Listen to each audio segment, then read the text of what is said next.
बिस्मिल्लाहिर्रहमानिर्रहीम। अस्सलामु अलैकुम वरहमतुल्लाहि वबरकातुहू। मैं हूं आकिब कादरी और आप देख रहे हैं यूट्यूब चैनल कुरान की दुनिया। दोस्तों, आज की इस वीडियो में मैं जो टॉपिक लेकर आपकी बारगाह में हाजिर हूं वो निहायत ही दिलचस्प है। आज का हमारा टॉपिक है सोने और चांदी का बनाया हुआ बोलने वाला बछड़ा। ये किस तरह हुआ, सब कुछ जानने के लिए इस वीडियो को आखिर तक जरूर देखिएगा। और वीडियो शुरू करने से पहले मेरी आपसे एक छोटी सी रिक्वेस्ट है कि मेरे चैनल को सब्सक्राइब कर लें और बेल के आइकन को प्रेस कर दें ताकि मेरी हर आने वाली नई वीडियो की अपडेट्स आपको फौरन मिल सकें। दोस्तों, इसका वाकया कुछ इस तरह से है कि जब फिरौन हलाक हो गया और हजरत मूसा अलैहिस्सलाम उसके खौफ से बाहर आ चुके थे और पूरी कौम आप पर ईमान ला चुकी थी और अल्लाह को माबूद मानने लग गई थी, तो अल्लाह तबारक व तआला ने हजरत मूसा अलैहिस्सलाम को वही फरमाई कि वो कोहे तूर पर चले जाएं और वहां 40 दिन का एतकाफ करें। 40 दिन के एतकाफ के बाद उनको तौरात अता की जाएगी।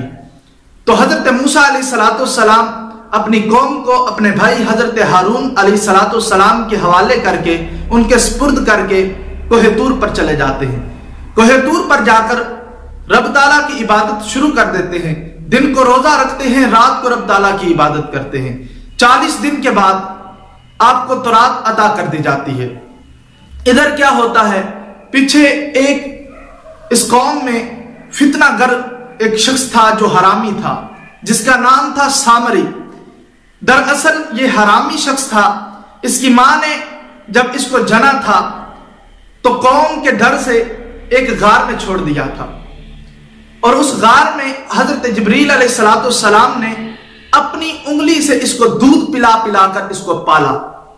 और उधर हजरत मूसा अलैहिस्सलाम आप फिरौन के घर में परवरिश पाए। लेकिन खुदा की करनी कुछ इस तरह से हुई कि जो हजरत मूसा अलैहिस्सलाम फिरौन के घर में पले, एक काफिर के घर में परवरिश पाई, उनको अल्लाह ने नबूवत अता फरमा दी।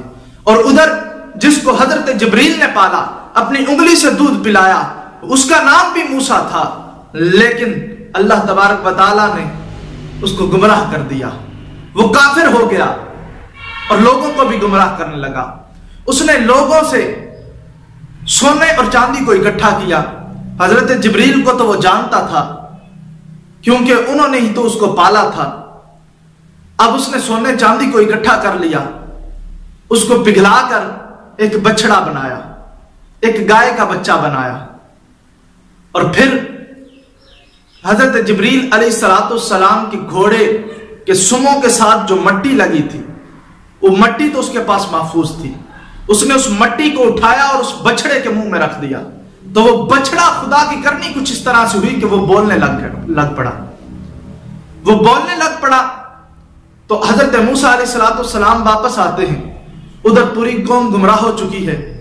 कौम को सामरी ने उस बछड़े की पूजा में लगा दिया है। सिर्फ 12,000 लोग बचे हैं जो उस बछड़े की पूजा नहीं कर रहे, बाकी सारी कौम गुमराह हो चुकी है। हजरत मूसा अलैहिस्सलाम ने जब देखा तो जलाल आ गया, तो रात को जमीन पर रख दिया और अपने भाई हजरत हारून को बालों से और दाढ़ी से पकड़कर घसीटना और मारना शुरू कर दिया। हजरत हारून अलैहिस्सलाम ने आपसे माजरत तलब की तो आपका गुस्सा ठंडा हो गया। आपका गुस्सा ठंडा हुआ तो आपने उस बछड़े को तोड़ा। उस बछड़े को तोड़कर उसका रेजा रेजा करके दरिया में बहा दिया और फिर अपनी कौम को अल्लाह तबारक व तआला की इबादत की तरफ लगा दिया। तो दोस्तों, ये देखें, हजरत जिब्रील अलैहिस्सलाम के घोड़े के पांव के साथ लगने वाली मट्टी की यह शान है कि वो अगर एक बेजान चीज के मुंह में रख दी जाए तो वो भी बोलने लग पड़े। तो अल्लाह तबारक व तआला ने अपने वलियों को, अपने नबियों को क्या शान अता फरमाई होगी। उनके पांव के साथ मट्टी जो लग जाए उसका क्या मकाम होगा। तो मेरे दोस्तों, उम्मीद करता हूं आज की वीडियो आपको बहुत अच्छी लगी होगी। वीडियो पसंद आई है तो लाइक कीजिए, कमेंट कीजिए और मेरे चैनल को सब्सक्राइब कर लीजिए ताकि मेरी हर आने वाली नई वीडियो आप तक फौरन पहुंच सके।